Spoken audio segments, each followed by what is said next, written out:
Irmãos, a paz do Senhor, minha gratidão ao bom Deus por essa preciosíssima oportunidade que o Senhor Deus me proporciona de poder estar cooperando com a história desta igreja no seu 26º aniversário, proclamando a mensagem da cruz, cooperando com um honrado, frutífero, digno e abençoado ministério do pastor Paulo Afonso Generoso, um amigo, um mentor, um conselheiro, uma pessoa qual tenho uma estima muito grande e sinto-me honrado estar debaixo de sua autoridade espiritual. Vou liberar uma palavra bíblica ao vosso coração, nada que os irmãos já não saibam, mas vou apenas lembrá-los à luz da palavra de Deus. Abra sua Bíblia, por favor, o Evangelho de nosso Senhor e Salvador Jesus Cristo, segundo escreveu São João, capítulo de número 14. O Evangelho de Jesus, segundo escreveu São João, capítulo 14, leiamos versículos 1, 2 e 3. Se você achou esse texto da Bíblia, você pode celebrar ao Senhor dizendo aleluia. Aleluia. Diz a Bíblia, não se turbe o vosso coração. Credes em Deus, crede também em mim. Na casa de meu Pai há muitas moradas. Se não fosse assim, eu vou-lhe teria dito, pois vou preparar-vos lugar. E quando eu for e vos preparar lugar, virei outra vez e vos levarei para mim mesmo, para que onde eu estiver, estejais vós também. Amém. Assentai-vos por bondade. E se posso pedir uma gentileza aos senhores e senhoras, peço por bondade manter a sua Bíblia aberta neste texto, e especialmente o versículo de número 1. Queridos servos de Deus, Igreja do Deus vivo, noiva do Cordeiro, santos do Senhor, que hoje me ouve neste santuário. Como os senhores e senhoras bem viram e são testemunhas oculares, nós estamos diante de um texto bíblico, nós estamos diante de um texto cristocêntrico, nós estamos diante de um texto doutrinário, nós estamos diante de um texto neotestamentário, nós estamos diante de um texto profético, diante de um texto escatológico futurístico, mas ao mesmo tempo estamos diante de um texto também psicológico e muito contemporâneo a cada um de nós. Hoje nós estamos situados no Evangelho do Cristo, segundo a narrativa joanina, no seu 14º capítulo, e utilizando o 1º ao 3º versículo.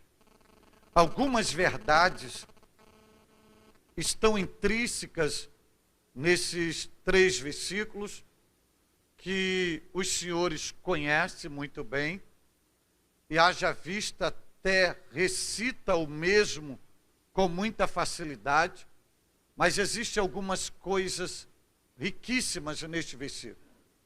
E algumas coisas é importante salientar aqui. Primeiro, que todos esses 3 versículos a quais nós lemos não são palavras do apóstolo João. Logo, João não é o autor destas palavras. Todas essas palavras, elas ecoaram exclusivamente dos lábios de Jesus. João é apenas o escritor que, por obra e graça do bendito Espírito Santo, vai registrar no cânon sagrado as palavras que Jesus dissera. Então, Jesus é o autor primário, oficial e original de toda expressão de linguagem e de palavras nesse texto. E Jesus, ao liberar estas palavras, Jesus tinha pelo menos dois grandes objetivos aqui. Esses dois grandes objetivos de Jesus, ao liberar estas palavras, é porque Jesus percebeu que os seus discípulos estavam mergulhados em duas grandes crises existenciais. E pelo incrível que pareça, essas duas grandes crises estavam no interior dos discípulos. Essas crises dominavam a alma dos discípulos e reinava no espírito dos discípulos. Logo, os discípulos de Jesus estavam vivenciando uma crise emocional e uma crise espiritual, uma crise de fé. Os discípulos estavam com crise na alma, com crise no espírito. Os discípulos estavam tendo problemas, descontroles nas emoções e conflitos no exercício da fé. E o que vai levar os próprios discípulos de Jesus a estarem mergulhados nessas duas crises existenciais? Pelo incrível que pareça, foi justamente uma mensagem que Jesus liberou para eles. A própria mensagem do Cristo vai proporcionar os discípulos a vivenciar uma crise existencial.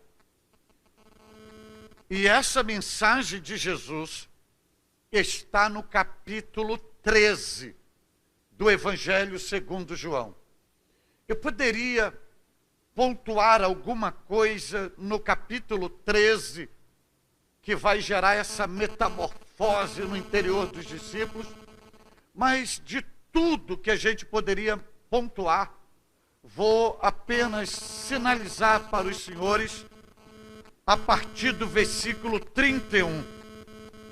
E o que vai mexer com os discípulos e levá-los a essa crise existencial.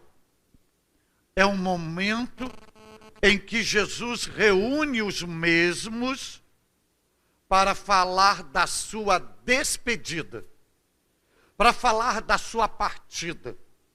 Jesus reúne os seus discípulos e diz assim, dando as últimas instruções aos mesmos. Jesus fala com eles dizendo: agora é glorificado o Filho do Homem e Deus é glorificado nele. Continua Jesus falando: se Deus é glorificado nele, também Deus o glorificará em si mesmo e logo o há de glorificar. Jesus, no versículo 31 e versículo 32, ele repete várias vezes o verbo glorificar. Só que o verbo glorificar, na linguagem de Jesus, é sinônimo da sua morte. é o sinônimo do seu sacrifício, é o sinônimo do momento que o próprio Pai há de oferecê-lo na cruz do Calvário, morrendo. Jesus chama do momento que o Pai vai glorificar o Filho e será glorificado no próprio Filho. Com isso, Jesus está dizendo o seguinte: está chegando o tempo de eu cumprir o plano fidedigno do meu Pai. Está chegando o final da minha missão e eu vou deixar vocês. Eu não vou andar mais fisicamente com vocês. Eu não vou acompanhar mais vocês. Eu não estarei mais presente, biologicamente falando, com vocês. Eu estou seguindo o meu destino. Eu estou indo em direção ao meu propósito existencial. Eu estou indo cumprir o que o meu Pai designou para que acontecesse comigo no mundo dos homens. E eu vou ter que deixar vocês. E Jesus vai mais adiante na sua linguagem, quando Jesus infunde na consciência dos discípulos o seguinte: filhinhos, ainda por um pouco estarei convosco. Jesus diz, por um pouco. O que Jesus está dizendo? Está terminando o tempo. Mas vai chegar o momento que vocês irão me procurar, me buscar, e vocês não vão me encontrar. Porque para onde eu estou indo agora, vocês não podem me acompanhar. Somente eu vou. É o meu caminho. É o meu destino. É a minha missão. Mas eu não vou acompanhar vocês fisicamente. Mas eu vou deixar com vocês um novo mandamento. E este novo mandamento, vocês não precisam dizer para ninguém quem são vocês. Vocês não precisam dizer para ninguém quem treinou vocês. Vocês não precisam proclamar, anunciar, divulgar, fazer mídia, dizendo quem é o mentor de vocês, quem é o líder de vocês, quem é o mestre de vocês. Vocês não precisam dizer para ninguém quem são vocês. Basta vocês amarem uns aos outros. E se vocês se amarem, saberão que vocês são os meus discípulos. Então a maneira que vocês têm para dizer aos outros, ou para que os outros conheçam quem são vocês, basta se amarem. Porque se vocês se amarem, conhecerão que vocês são os meus discípulos. E Jesus faz a despedida, conscientiza os mesmos: vocês não podem me seguir. Eu estou indo embora. Pedro, na sua impulsão, levanta e pergunta ao mestre: Senhor, para onde vais? Jesus mais uma vez vai dizer, vai repetir o que havia dito: para onde eu vou, não podes agora seguir-me. Cabe a mim. Somente eu. Não é com vocês. Vocês não participam disso. Não compete a vocês. É a minha missão. Mas depois me seguirás. Jesus mostra o acompanhamento para segui-lo para o futuro, mas não para aquele momento.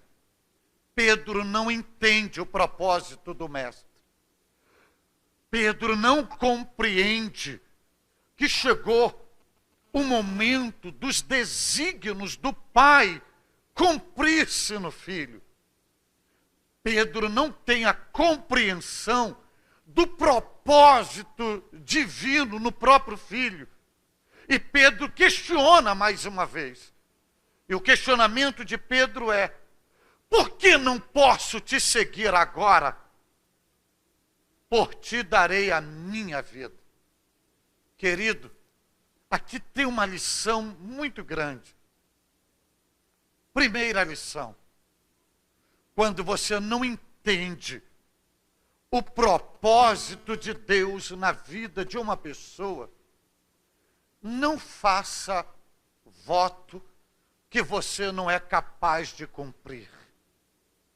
Quando você não entende, não compreende, não tem o discernimento daquilo que o outro está vivendo, para uma regência de propósito divino, não entre no caminho dele. Não faça intervenção, porque você acha que está fazendo bem, mas você está prejudicando ou tentando atrapalhar um propósito. Imagine se Jesus aceitasse o conselho de Pedro para Pedro morrer no seu lugar. O que seria de mim? O que seria de você? Haja vista que nós não estaríamos celebrando o 26º aniversário desta igreja. Porque o propósito de morte não era para Pedro, era para Jesus. Então não se envolva, não entre em propósito que não foi estabelecido para você. Cada um de nós temos o nosso propósito e compete a cada um de nós cumpri-lo. Ninguém pode viver o nosso propósito a não ser nós mesmos. E Jesus conscientiza isso. E Jesus vai trabalhar a consciência de Pedro, mostrando que ele não estava preparado para viver o propósito. E Jesus responde a Pedro com uma pergunta. E Jesus olha para ele e diz assim: tu darás a tua vida por mim? Na verdade, Jesus fala com ele: te digo que não cantará o galo enquanto não me tiveres negado 3 vezes. Jesus está dizendo algumas verdades a Pedro. Primeiro, você não conhece o meu propósito. Você não está preparado para o meu propósito. E você não tem maturidade para entender o meu propósito. Porque tu está dizendo que vai morrer no meu lugar, se você já está no teu coração traçado para me negar. Então não fale aquilo que não está no teu coração. Só ponha para fora o que realmente existe no teu coração. Jesus diz isso. Jesus também está dizendo para ele o seguinte: você disse que daria a sua vida por mim? Então, se você não está preparado para receber a minha mensagem, para viver a minha mensagem, para ouvir a minha verdade, você vai ouvir o canto do galo. Porque quando você me negar 3 vezes, o canto do galo será a bigorna do meu Pai na tua consciência, no tribunal da tua consciência, que tu me negaste 3 vezes. Jesus ensina o seguinte: quem não está preparado para ouvir as verdades de Jesus, acaba ouvindo o canto do galo.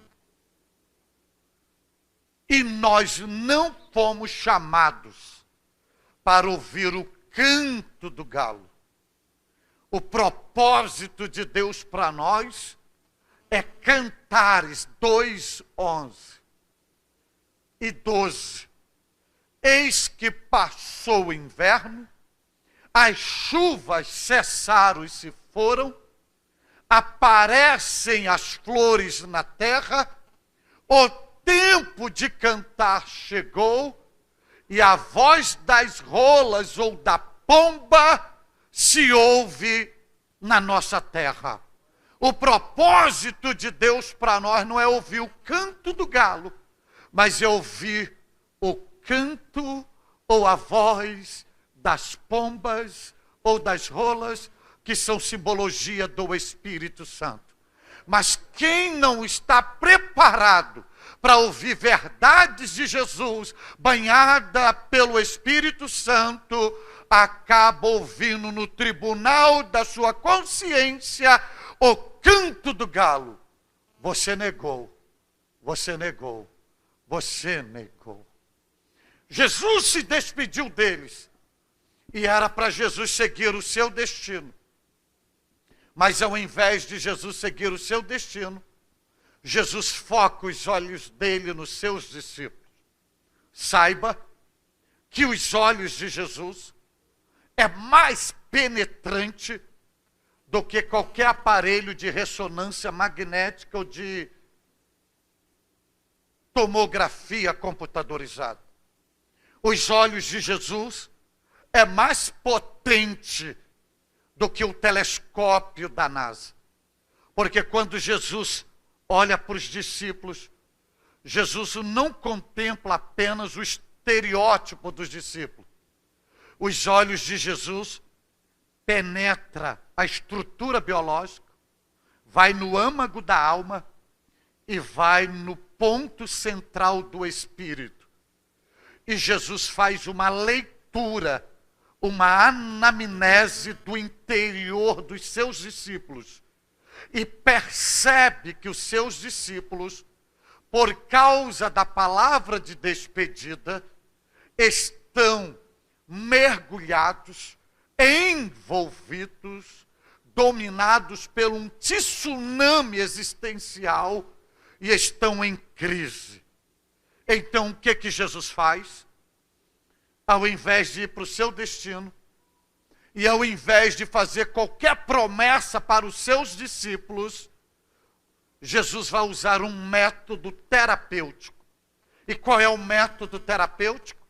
Jesus vai tratar dos seus discípulos, da crise emocional e da crise de fé. E qual é a metodologia que Jesus utiliza para tratar os seus discípulos? A mesma metodologia da despedida, a sua própria palavra.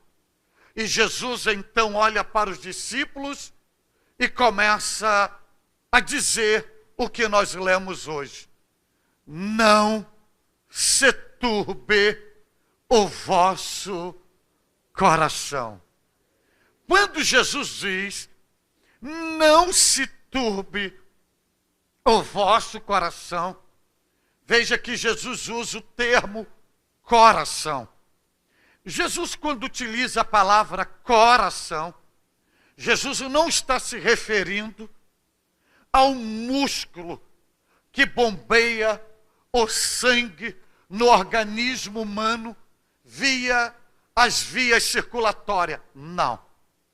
Coração aqui e coração na Bíblia é sinônimo também de alma, que é sinônimo de vida interior, que é sinônimo de emoções, onde está a sede da razão, a faculdade do saber, poder de escolha, de decisão, onde está o homem interior, a nossa essência de gente, de ser humano. Paulo chama isso de homem interior. Deus chama isso de imagem e semelhança, que é o centro de tudo, e a Bíblia resume chamando de coração ou de alma, que é o nosso interior. E Jesus, quando fala o coração, é porque Jesus está se referindo a toda a essência da personalidade humana intrínseca no interior, que é revestido por um invólucro que Paulo chama de corpo de casa terrestre. E Jesus diz: não se turbe o vosso coração. Então o coração está se referindo ao interior, à alma e ao espírito dos discípulos. Só que Jesus usa o verbo turbar. O verbo turbar, na originalidade neotestamentária, é tarasso. Tarasso significa sacudir ou sofrer uma sacudidela. Também significa perder a paz. Romper com a tranquilidade interior. Resumo: estar com tudo fora do lugar por dentro, porque sofreu uma sacudida no interior, e essa sacudida mexeu com tudo, colocou tudo fora do lugar, e causou a perda da paz e da tranquilidade. E quando Jesus percebe isto, ao invés de seguir, Jesus vai tratar dizendo: não se turbe o vosso coração. Jesus está com essa palavra falando assim: por que vocês estão tão perturbados? Por quê? Porque o verbo turbar vai gerar o verbo perturbar, que vai gerar a palavra perturbação. E você pode ver isso na Bíblia, Salmo 42 e 43. O salmista, conversando com a sua própria alma, ele pergunta à sua própria alma: por que tu, ó minha alma, te perturbas dentro de mim? Espera em Deus, eu ainda o louvarei. E Jesus percebe que a mesma perturbação está intrínseca nos discípulos.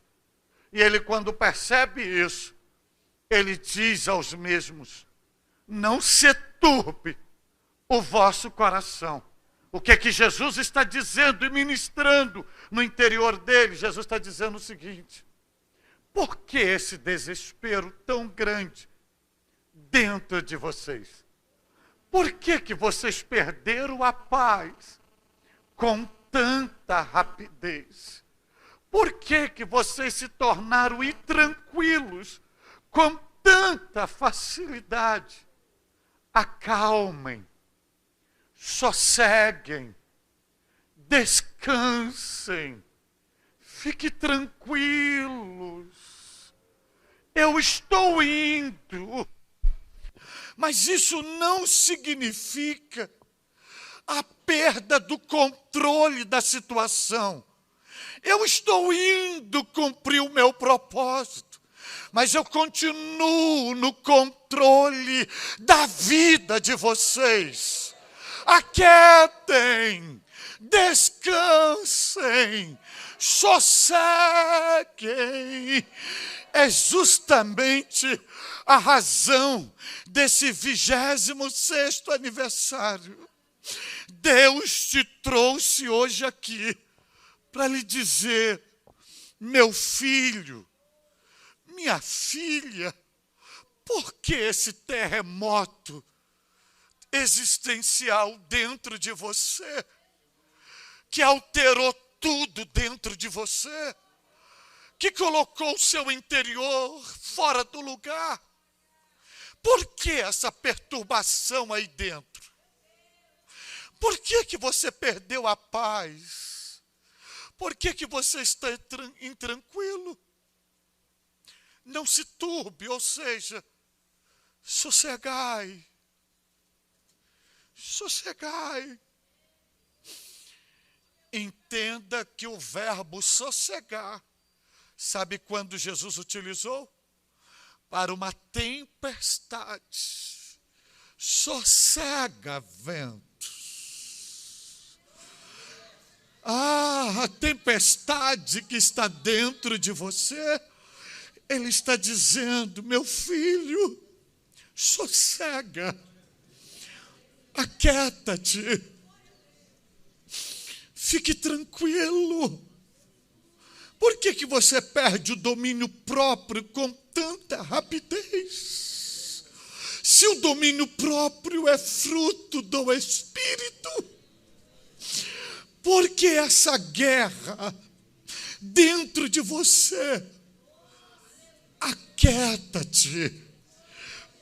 E essa ministração de Jesus, que é um versículo que você conhece muito, mas poucos degustam dele, quando o Senhor Deus diz assim, em Salmo 46:10, aquietai-vos e sabei que eu sou Deus, sou exaltado entre as nações. Mas antes de você dar glória a Deus, deixa eu te mostrar o que está por trás do verbo aquietar. Aquietar na originalidade veterotestamentária é: se solte, desapegue, fique livre, fique solto, não fique preso. Ou seja, o que Deus está dizendo? Não se agarre ao problema, desapegue do problema, deixe esse problema, se livre do problema. Nós temos a tendência de nos apegarmos ao problema até nos tornarmos refém dele. E Deus está dizendo que enquanto estivermos apegados ao problema, nós não sabemos quem é ele. Nós só vamos saber quem é Deus quando nós soltamos o problema, quando nós nos livramos do problema, quando nós nos desapegamos do problema, porque temos o problema, isso é inegável. E a Bíblia não nega que a nossa vida é de problema. Mas a Bíblia também ensina que nós não fomos chamados para ser escravos dos nossos problemas. E nós queremos resolver dos nossos jeitos, solucionar da nossa maneira. Dar resposta que achamos que devemos dar. E Deus está dizendo, enquanto você estiver tentando resolver, você não me conhecerá. Enquanto você quer dar a solução que não compete a você solucionar, você não vai me conhecer. Mas no momento em que você desapega, que você larga tudo e deixa comigo, aí você saberá quem é o Senhor vosso Deus. E Deus está lhe dizendo, é justamente, meu filho, minha filha, aquieta-te. Talvez Deus me trouxe hoje aqui para pregar apenas para uma pessoa. E a palavra de Deus hoje é essa: não se turbe o vosso coração, se aquiete, se desapegue. Aí você vai saber que eu sou Deus.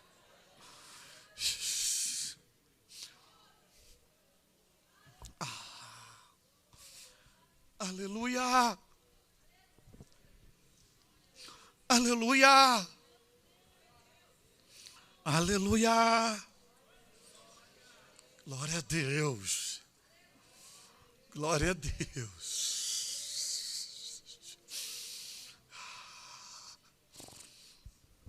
Não se turbe o vosso coração.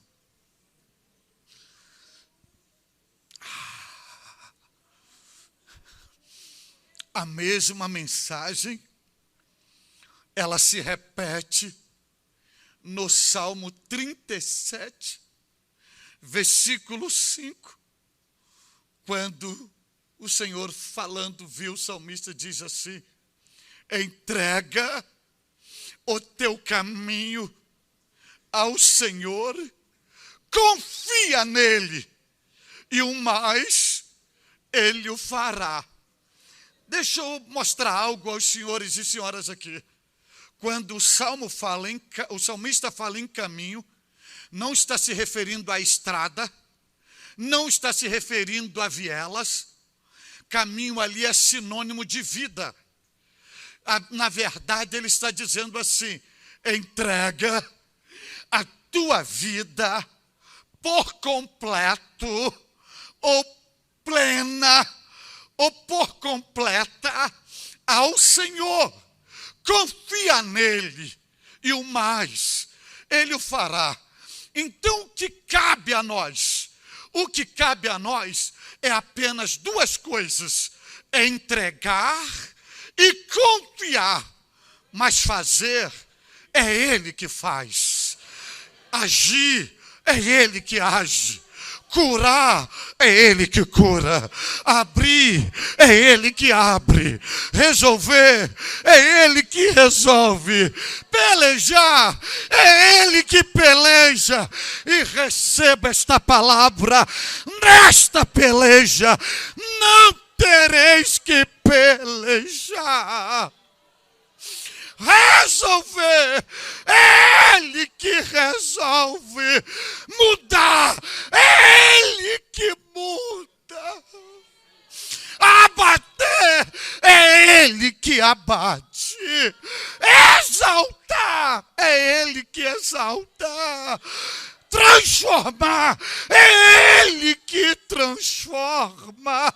Operar é ele que opera. Ele o faz, mas ele o faz quando você entrega e confia. Entrega e confia. Entrega e confia.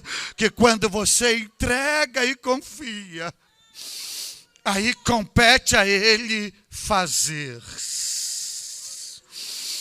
Aleluia! Aleluia! Glória a Deus!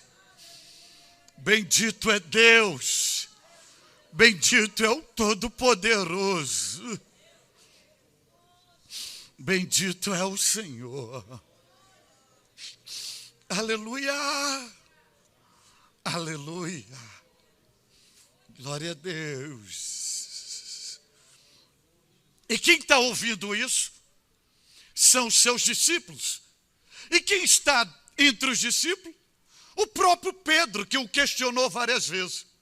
Só que Pedro absorve isto. Não se turbe, aquiete, sossegue, descanse, acalme. Pedro absorve isso tanto que quando vai escrever sua epístola, na primeira epístola, capítulo 5, versículo 7, Pedro vai colocar em prática o que ele ouviu dizendo: lançai sobre ele toda a vossa ansiedade. Por quê? Porque ele tem cuidado de vós. Então pegue tudo que lhe oprime, tudo que lhe magoa, tudo que lhe entristece, tudo que está te gerando preocupação e ânsia pelo dia do amanhã, porque o dia do amanhã ainda não chegou. E se você virtualmente está no amanhã, você aborta hoje e se torna um morto-vivo hoje. E a ordem é: não se turbe o vosso coração, pegue tudo, lance sobre ele, porque ele tem cuidado de vós. E o Senhor Deus hoje se revela nesta casa, falando com você, com o seu rebanho. Meu rebanho, não se turbe o vosso coração. Não se turbe o vosso coração. Aleluia. Hoje eu só vou ficar com esse tratamento desta crise. A próxima ficará por uma próxima vez. Se eu falar tudo, o pastor Paulo Afonso não me trará numa nova oportunidade. Aí hoje eu vou parar aqui para ele me trazer numa próxima vez, para a gente falar do outro método de tratamento de Jesus. Mas eu entendo que Deus tinha que falar com o seu povo. Ele acabara de falar. Você não vai voltar para casa da mesma maneira que você chegou nesse santuário. Oh, Churamandarabagarabachamandarabagai. Camandorabagoa emachouman origerouba que mamora amandori ramandiga amandarabadagai. Due abide que moa é mambo e arroba é baixoba do que amandaiga amantrigue. Porque o Senhor hoje está se revelando como Jeová Rafá no meio do seu rebanho. Noa é que mandua amandoa abaixoba de amandora ramandarabagai. E ele veio hoje como um grande médico.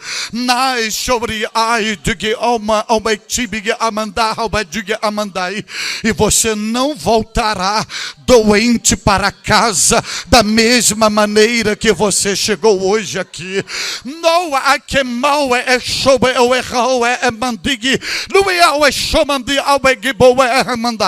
Porque ele transformou esse santuário hoje em um grande centro cirúrgico para fazer uma cirurgia no teu coração.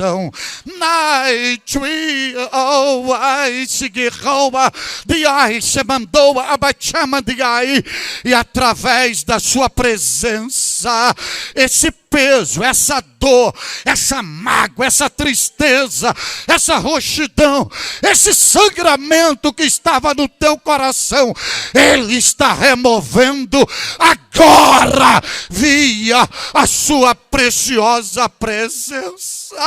Ai, twig, boa, amando e roa, digioa, chamam boa, abachame de água, ramandia, água, que mandiga, abadiga, abadiga, ai.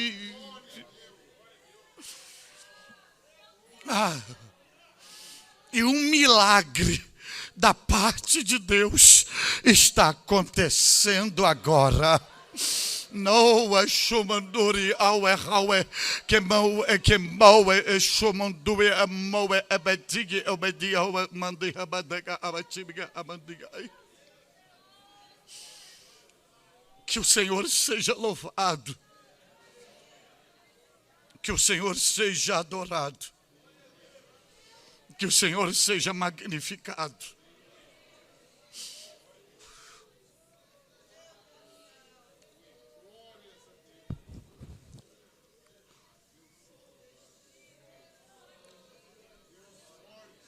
Só para você ir para casa pensando. E como é que Deus está fazendo aqui hoje é um método de Deus. Deus não faz nenhuma promessa aos seus discípulos sem antes tratá-lo. A promessa vem a partir do versículo 2, quando o Senhor fala: na casa de meu Pai há muitas moradas. Sabe o que Jesus está dizendo? Eu estou indo para a casa do meu Pai. Mas não pense que só tem lugar para mim. Tem lugar para vocês também. Só que eu vou preparar, quando tiver tudo eu volto para buscar vocês. Mas Jesus só vai fazer a promessa. Jesus só vai fazer a promessa depois que trata dos seus discípulos. Enquanto você estiver doente por dentro, Ele não libera a promessa. Primeiro Ele trata você, para depois liberar promessas. Não adianta Ele fazer promessa e você continuar doente. Primeiro Ele te cura, para depois liberar promessas. Oh, quantos podem adorá-lo esta noite? E se você pode adorá-lo, você pode ficar de pé agora.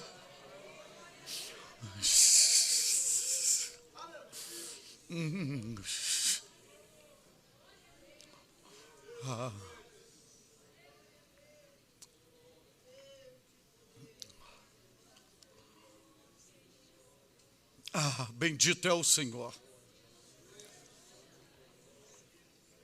Aparentemente todos que me ouvem aqui já são evangélicos. Mas não é isso que o Espírito Santo me diz. Ele me fala de duas pessoas que chegaram aqui no seu limite, decidido a acabar com tudo e parar numa sepultura, porque não enxerga mais caminho, luz, solução.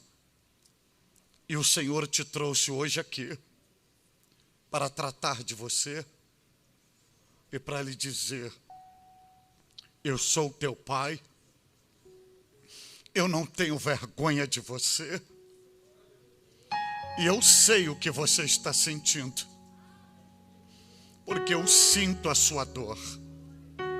E foi por isso que eu criei essa circunstância, para te trazer hoje aqui, para tratar de você, para virar o teu cativeiro e para te dizer: eu te amo, eu não desisto de você. E essas duas pessoas, hoje você tem o direito de escolha: céu ou inferno, Cristo ou diabo, luz ou trevas, salvação ou condenação. O que queres para a sua vida? Já não basta o inferno existencial que você vive?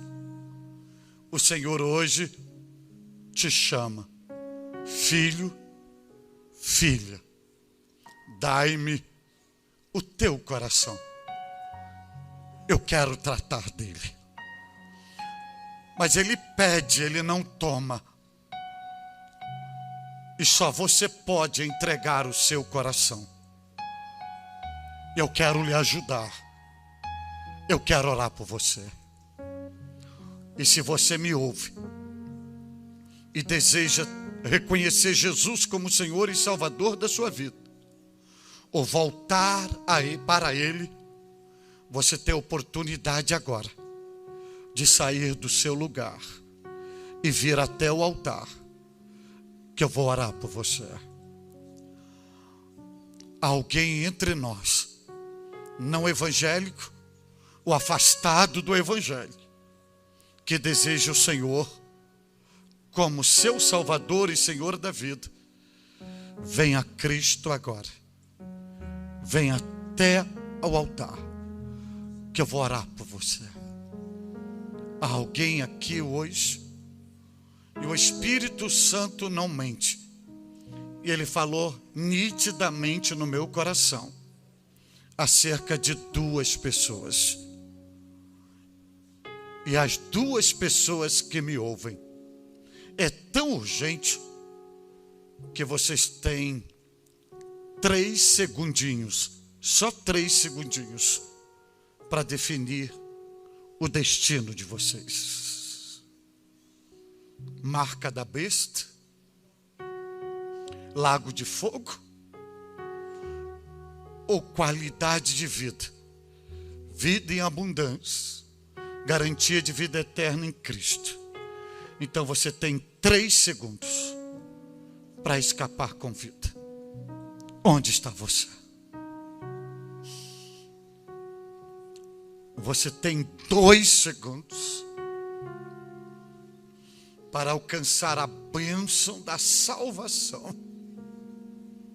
Cadê você? E você tem 1 segundo para se tornar cidadão dos céus, filho de Deus, herdeiro de Deus. Eu sei o que eu estou ministrando aqui. E eu não quero expor a sua imagem social. Mas eu quero deixar bem claro.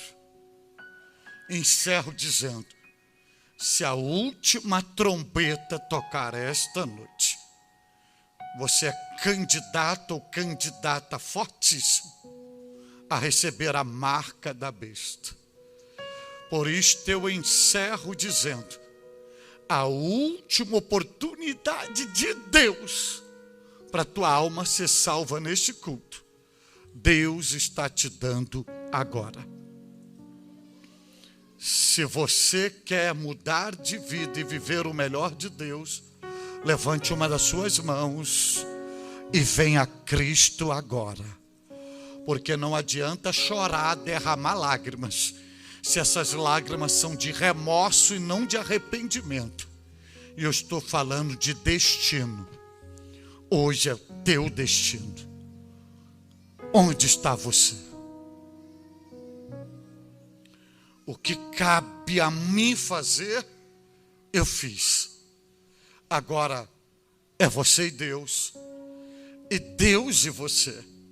Só te lembrando que o culto de hoje, de louvores de hoje, a ministração de hoje, foi registrado dentro do céu no livro das obras e dentro da tua consciência.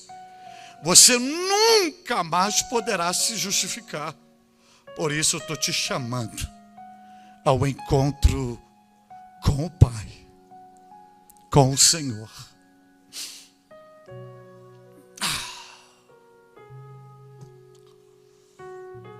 Deus seja louvado, Deus seja magnificado.